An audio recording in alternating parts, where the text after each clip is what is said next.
வணக்கம். இன்னைக்கு வீடியோவில் நான் உங்களுக்கு இன்ஸ்டண்ட்டாக உளுந்து வடை எப்படி பண்ணுறது அப்படின்னு காமிக்க போகிறேன்.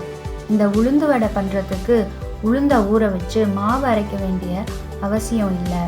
அரை மணி நேரத்தில் சட்டுன்னு இந்த வடையை நாம் ரெடி பண்ணிடலாம். அது மட்டும் இல்லை, வீட்டுக்கு திடீர்னு கெஸ்ட் யாராச்சும் வந்தாங்கன்னா கூட நீங்கள் சட்டுன்னு இந்த உளுந்து வடையை ரெடி செஞ்சு சட்னியும் கூட வச்சு அழகாக சர்வ் பண்ணிடலாம். ரொம்ப ஈஸியாக, கிறிஸ்பியாக, சாஃப்டாக, ரொம்ப நல்லா இருக்கும் இந்த வடை. சரி வாங்க இப்போ வீடியோவில் போய் இந்த சூப்பரான இன்ஸ்டன்ட் உளுந்து வடை எப்படி பண்ணுறதுன்னு பார்க்கலாம். வணக்கம் அண்ட் வெல்கம் டு யுகாஸ் உலகம் யூடியூப் சேனல். இன்றைக்கி நான் கடைகளில் இன்ஸ்டண்ட்டாக கிடைக்கிற உளுந்து மாவை தான் இந்த உளுந்து வடை பண்ணுறதுக்கு எடுத்திருக்கேன். இந்த ரெடிமேடு உளுந்து மாவு இப்போ எல்லா சூப்பர் மார்க்கெட்லேயும் நமக்கு ஈஸியாக கிடைக்கிது. அது மட்டும் இல்லை, இந்த வடை பண்ணுறதுக்கு இந்த உளுந்த மாவை நம்ம எதுவும் வறுக்கலாம் போகிறதில்ல. அப்படியே எடுத்து சட்டுன்னு வடையை செஞ்சிடலாம்.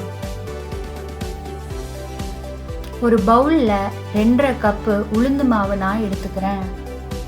இந்த 2.5 கப்பு உளுந்து மாவு கூட நான் இப்போது 2 கப் அளவுக்கு தண்ணியை கொஞ்சம் கொஞ்சமாக சேர்த்தி நல்ல மாவை மிக்ஸ் செஞ்சுக்கிறேன்.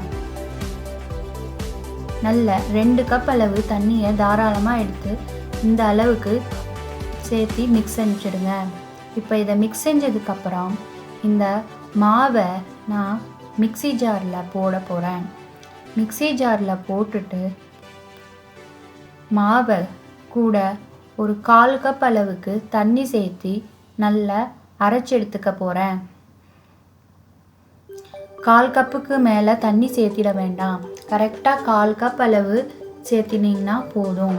இப்போ பாருங்கள், 1/4 கப் அளவு தண்ணி சேர்த்தி அரைச்சதுக்கப்புறம் நம்ம கிரைண்டர்லேயோ இல்லை மிக்சிலேயோ உளுந்து ஊற வச்சு அரைச்சா எப்படி நமக்கு ஃப்ளஃபியாக மாவு வருமோ அதே மாதிரி நல்ல ஃப்ளஃபியாக மாவு வந்திருக்கு.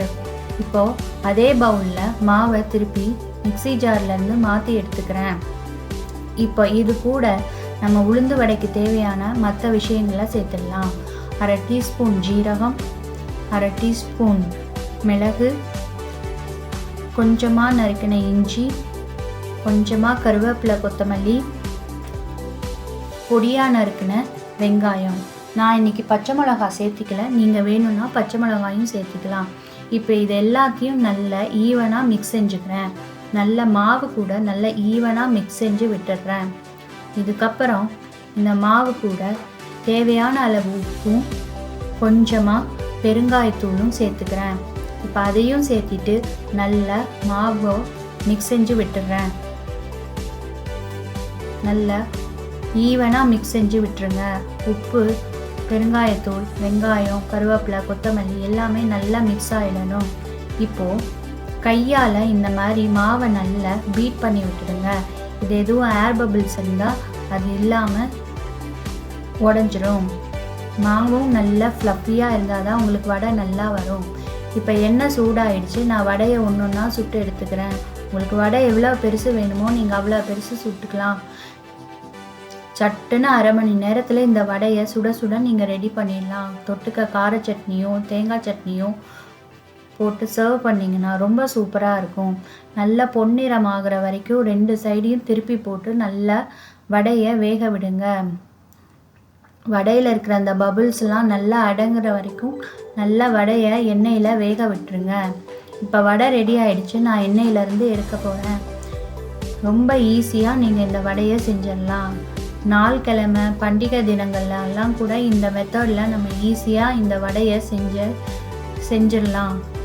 ரொம்ப ஈஸியாக இருக்கும், சுவையாகவும் இருக்கும். நம்ம உளுந்த ஊற வச்சு வடை செஞ்சால் எவ்வளவு டேஸ்ட்டாக இருக்குமோ அதே அளவுக்கு டேஸ்ட் இந்த மாதிரி வடை செஞ்சிங்கனாலும் இருக்கும். அது மட்டும் இல்லை, பார்த்தீங்கன்னா நல்ல கிறிஸ்பியாகவும் சாஃப்டாகவும் வடை ரொம்ப சூப்பராக இருக்கும். கண்டிப்பாக நீங்களும் ட்ரை பண்ணி பாருங்கள். நன்றி. இந்த வீடியோ உங்களுக்கு பிடிச்சிருந்தா லைக் பண்ணுங்கள், ஷேர் பண்ணுங்கள், கமெண்ட் பண்ணுங்கள். மறக்காமல் யுகாஸ் உலகம் யூடியூப் சேனலை சப்ஸ்கிரைப் பண்ணுங்கள். நன்றி, வணக்கம்.